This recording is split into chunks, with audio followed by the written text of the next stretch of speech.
정적 인터뷰 오늘은 먼저 더불어민주당 중진 의원이신 이인영 의원 만나봅니다. 의원님 안녕하세요. 네, 안녕하세요.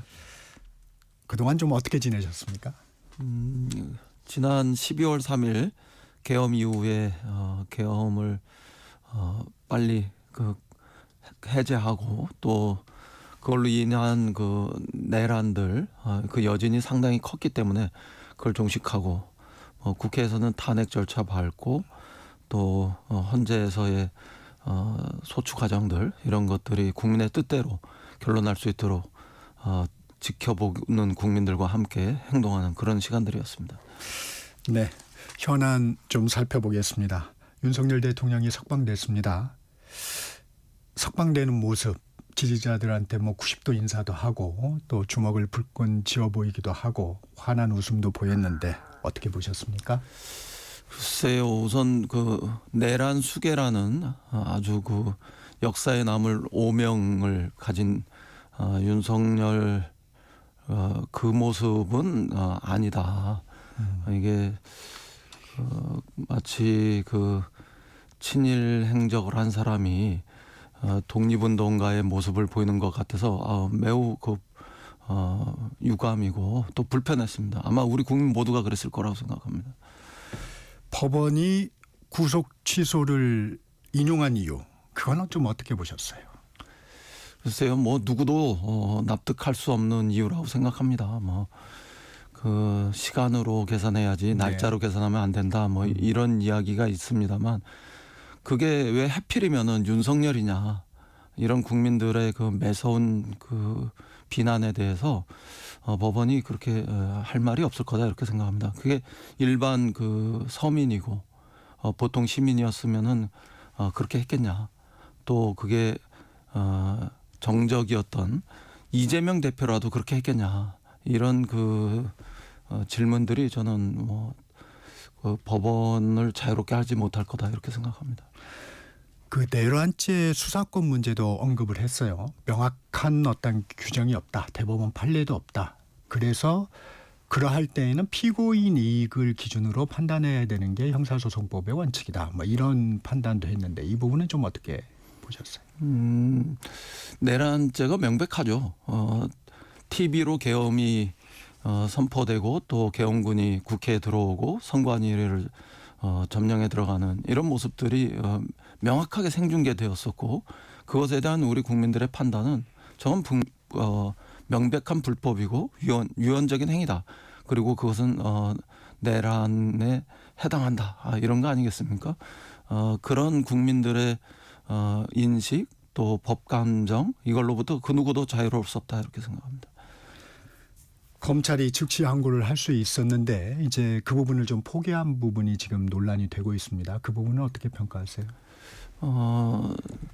검찰 이른바 특별수사본부 이쪽의 수사 주체들의 의견은 즉시 항고해야 한다 이렇게 모아졌다는 거 아닙니까? 그럼에도 불구하고 심우정 검찰총장이 법원의 판단 이것을 존중하고 그런 차원에서 즉각 석방해라 이렇게 지시했다 그러는데 저는 심우정 검찰총장이 애초부터 풀어줄 결심을 하고 있었던 게 아니냐 이렇게 의심합니다. 예컨대 이른바 검사장 회의를 통해 가지고 시간을 끌었던 문제라든가 네. 또 즉각 항고할 수 있는 이런 권리가 또 권한이 검찰에게 있음에도 불구하고 수사 주체들의 의견을 묵살하다시피 하고 석방을 지휘한 거라든가 또 게다가 이번 내란과 관련해서 굉장히 중요한 실체적인 진실 그걸 가지고 있는 이른바 경호처의 서버 이런 것과 관련해서 수사 방해 행위에 준하는 이런 행동을 한 김상훈 경호차장, 네. 김성훈 경호차장에 대한 어떤 영장 이런 것들을 계속해서 이렇게 받아들이지 않도록 한 배우가 검찰 수뇌부였다는 점 이런 등등을 종합해 보면 애초부터 심우정 검찰총장이 각본도 쓰고 연출도 하면서 풀어줄 결심을 하고 그것을 실행한 거 아니냐 이런 것들이 합리적 의심이 아닌가 이렇게 생각이 듭니다. 이게 정말 그 법기술자들이 테크닉을 발휘해서 윤석열 석방 이런 과정을 만들어낸 거라면 정말 심히 우려할 수밖에 없는 그런 일이라고 생각합니다. 검찰은 이런 고민도 했었던 것 같습니다. 예전에 이제 보석이나 구속집행정지 같은 즉시 항고가 위헌 판단을 좀 받았는데 지금 이제 구속 취소에 대한 부분은 아니에요. 즉시 항고를 할 수 있는 부분인데 이것도 위헌 여부에 대해서 법정에서 한번 가려봐야 되는 거 아니냐 이런 고민도 좀 했던 것 같은데 어떻습니까? 그러니까 검찰은 즉시 항고를 하고 그다음에 상급심의 판단을 기다려보고 또 필요하다면은 뭐 또 대법원의 최종적인 판단까지 밟아가는 이런 과정을 검찰이 충실하게 했어야죠. 이게 이전에 그 사법체계 관행과도 다르게 돌연 이 윤석열의 이름 앞에서 이런 행위를 벌였다는 것에 대해서 적어도 2025년 대한민국을 살고 있는 어떤 국민이 납득할 수 있겠습니까? 그건 도저히 받아들이기 어려운 행동이었다 이렇게 생각합니다. 윤 대통령이 이제 불구속 재판을 받게 됐는데 행보가 좀 궁금합니다.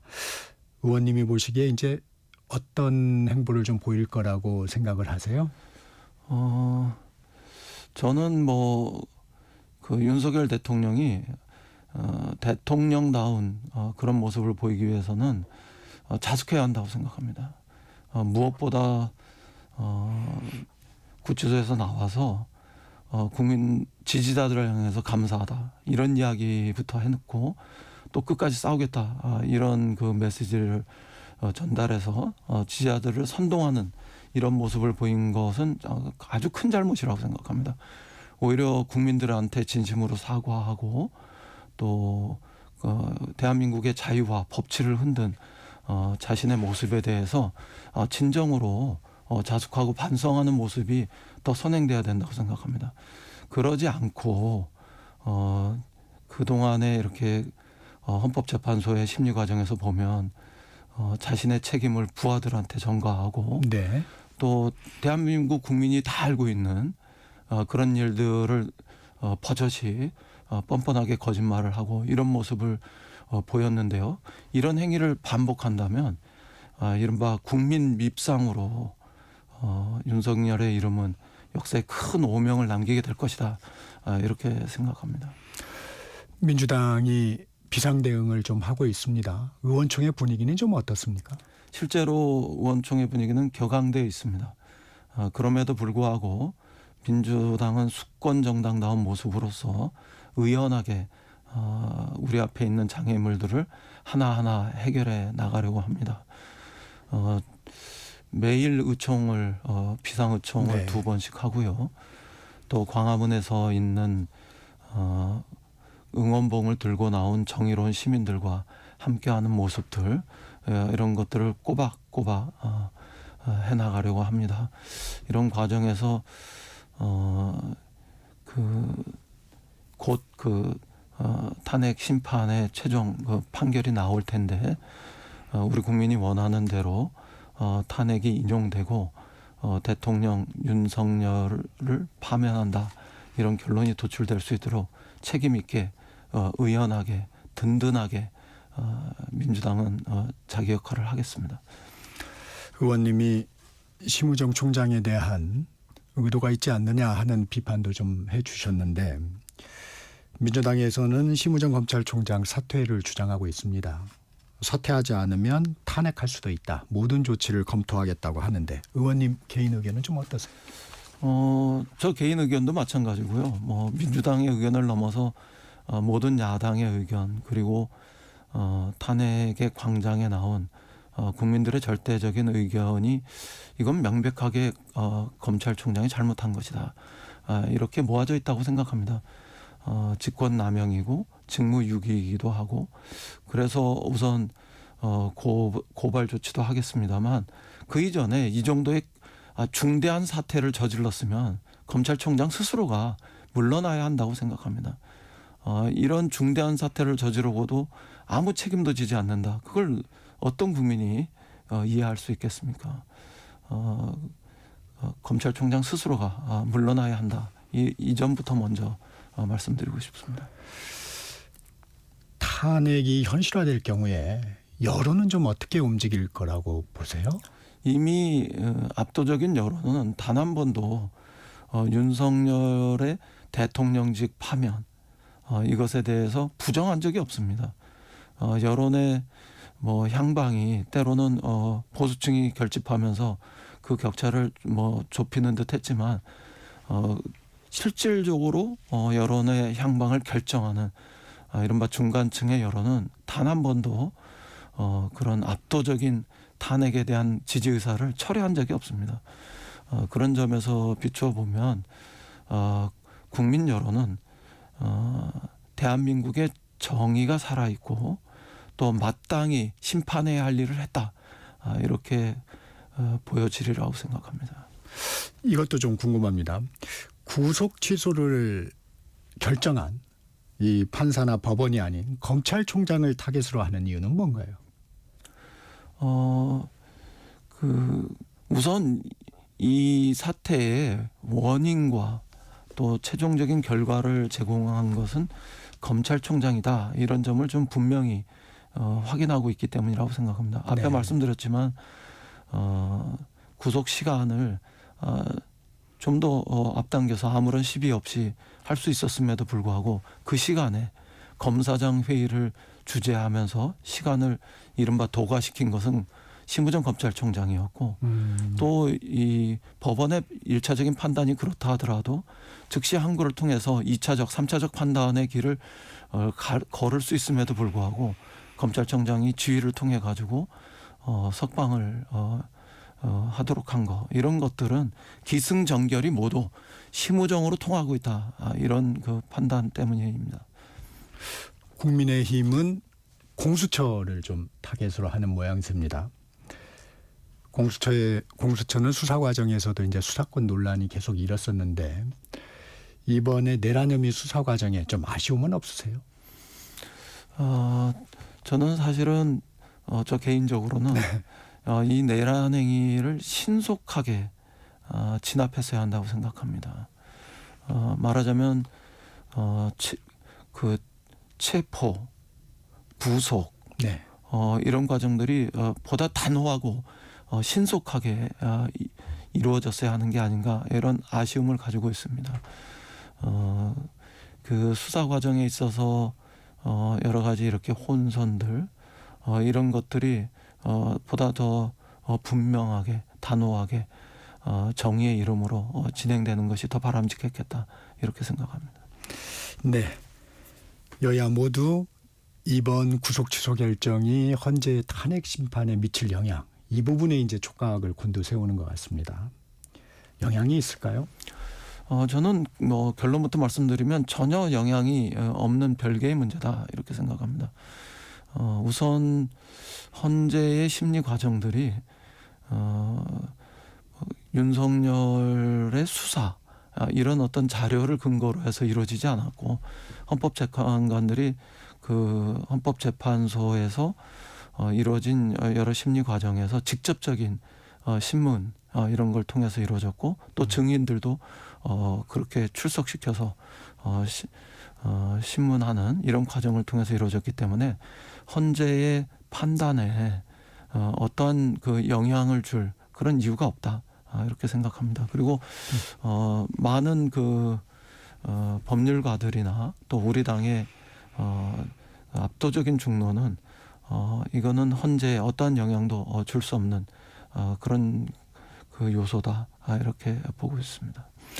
윤 대통령 측이 다시 한번 절차적 문제, 예를 들면 수사기관의 조서를 증거로 채택하는 부분이라든가 이런 부분들을 다시 제기할 가능성은 없을까요? 저는 뭐 그럴 이유도 없고 그래서도 안 된다고 생각합니다. 이미 헌재는 그 우리 국민들이 다 알고 또 지켜보는 과정에서 심리를 종결했고, 이제 자체 평의를 통해서 판결만 앞두고 있고, 또 절대 다수의 국민들이 이제는 헌재 판결이 나와서 조속히 이 분열 갈등 이 말하자면 내란 사태가 종식되고 매듭 지어져야 한다. 이렇게 그 여론이 모아지고 있기 때문에 어떤 영향도 없이 또 헌법재판소의 재판관들께서도 망설임 없이 주저함 없이 이제 심판의 문을 여시는 것이 바람직하다 이렇게 생각합니다. 이 탄핵 심판 결과가 인용이든 기각이든 간에 지금 국민 분열을 최소화해야 되는 게 어떻게 보면 정치권의 역할이라고 볼 수 있는데요. 여야 다 승복하는 데는 문제가 없을까요? 마땅히 승복해야 되지 않겠습니까?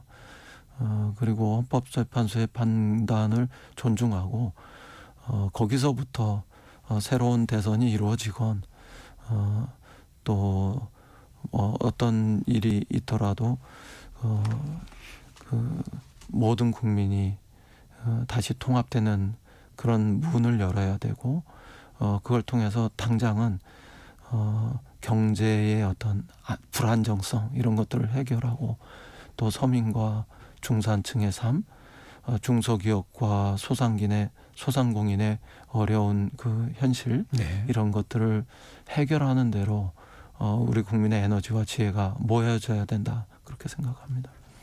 탄핵이 기각이 되더라도 민주당에서는 승복할 수 있을 것이다.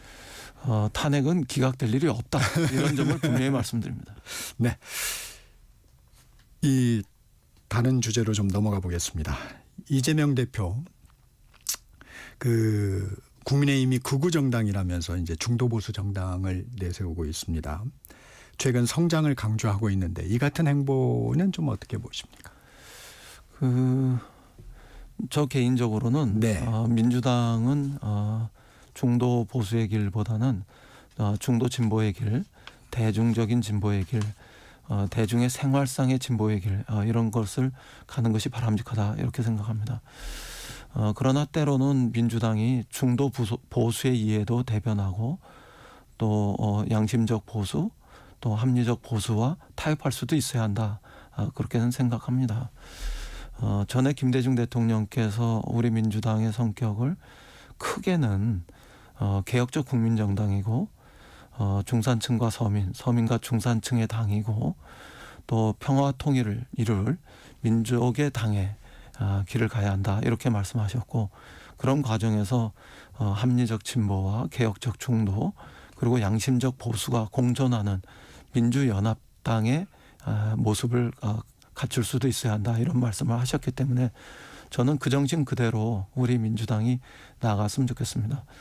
그러나 돌아보면 지난 20여 년의 역사 속에서 우리 민주당이 때로는 시장과 타협하고 절충을 모색하기도 했습니다만 시장의 실패를 보완하면서 이른바 보편적 복지의 길을 통해서 예를 들면 무상급식, 무상의료, 무상보육, 반값 등록금 이런 정책들을 우리 대한민국의 일반화된 정책으로 만들기도 했고 또 장기 요양보험 제도라든가 기초노령연금을 통해서 우리 사회의 많은 어르신들의 노후를 더 편안하고 그 가족들에게 그 일방적인 부담 이런 것들을 사회가 공공이 함께 나누어지는 이런 다시 말씀드리지만 생활상의 진보, 대중적 진보의 길을 걸어왔던 그 점도 부정할 수 없습니다. 또 더 나아가서 중소기업이나 자영업자들과 또 대기업 부자들의 삶이 공존하는 상생경제 공유경제를 위해서 경제민주화의 길을 선도해 왔다는 점 이것도 부정할 수 없습니다.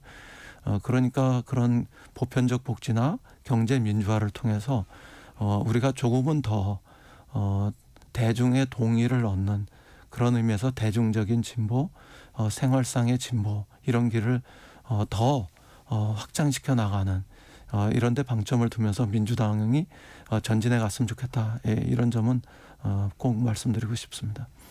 이 실용주의 정신은 있었지만 정체성은 중도 진보였다. 이렇게 요약할 수 있을까요? 저는 그런 측면으로 가는 것이 더 바람직하다 이렇게 생각합니다. 이 의원님이 이런 말씀을 하셨어요. 파란색 옷을 입고 빨간색 가치를 이야기하는 것은 어색하다. 지금 좀 어색한 부분은 좀 어떤 부분의 정책에서 좀 보여지고 있나요? 글쎄요, 저는 민주당의 정체성을 지키면서 조금 더 이렇게 양심적인 보수라든가 또 온건한 보수라든가 중도적 보수라고 얘기되는 분들을 설득할 수도 있고, 때로는 그분들의 이해와 우리 민주당의 정체성을 타협하고 절충하면서 기다렸다가 시간이 지난 다음에 또 전진할 수도 있다고 생각합니다. 민주당의 정체성을 바꾸거나 혹은 후퇴시키지 않고도 이런 정책일이 얼마든지 있을 수 있기 때문에, 또 실제로 제가 원내대표 하는 과정에서는 그런 것들이 가능했었기 때문에 그런 측면에서 민주당의 정체성을 지키면서도 또 합리적 보수, 온건한 보수, 양심적 보수와 대화하고 절충할 수도 있겠다. 뭐 이런 취지로 말씀드렸습니다. 의원님은 통일부 장관도 지내셨기 때문에 이 질문도 좀 드리겠습니다. 지금 이제 북핵 문제, 북한은 핵무력을 계속 강화하고 있습니다. 트럼프 2기 출범 이후 미국의 대북 정책도 좀 궁금합니다. 이 북미 대화 방식, 미국의 어떤 스탠스 어떻게 보십니까? 글쎄요, 최근에 많은 분들이 그 남북 관계의 개선 이전에 북미 관계의 개선이 먼저 이루어질 수 있다, 이런 그 전망, 분석 이런 것들을 하고 계세요. 저는 일정한 가능성이 있어 보여요. 그럼에도 불구하고 북미 관계의 개선이 일방적으로 이루어지면, 그리고 남북 관계 개선은 한참 뒤에 이루어지면 한반도에 있어서 정세의 주도권을 대한민국 정부가 상실할 수 있고, 또 그로 인한 국익의 손실, 이런 것이 적지 않거든요. 그래서 저는 그 북미 관계의 개선을 남일 보듯이 할 일이 아니라 지금이라도 당장 북미 관계 개선을 위해서 우리가 대화를 복원하는 노력을 해야 한다고 생각합니다. 북한과. 네. 네. 북이 핵과 미사일 능력을 자꾸 고도화하고 있는 이런 현실 속에서 좀 관대해 주시고요. 과연 대화가 가능하겠냐 그러지만, 저는 대결만 앞세우지 말고 대화를 복원시키는 노력을 통해서 핵과 미사일의 해법도 찾아 나가야 한다고 생각합니다. 그동안에 저 자신이 작은 접근을 통해서 그것을 많이 모으면 큰 변화를 이끌 수 네. 있다 이렇게 했습니다만, 이제는 좀 더 통 크고 대담한 그런 제안을 통해서 북미 관계를 개선하는 쪽으로 행동해야 한다 이렇게 생각합니다. 네. 오늘은 여기까지 듣겠습니다. 지금까지 더불어민주당 이인영 의원이었습니다. 고맙습니다. 네, 감사합니다. 일부 여기서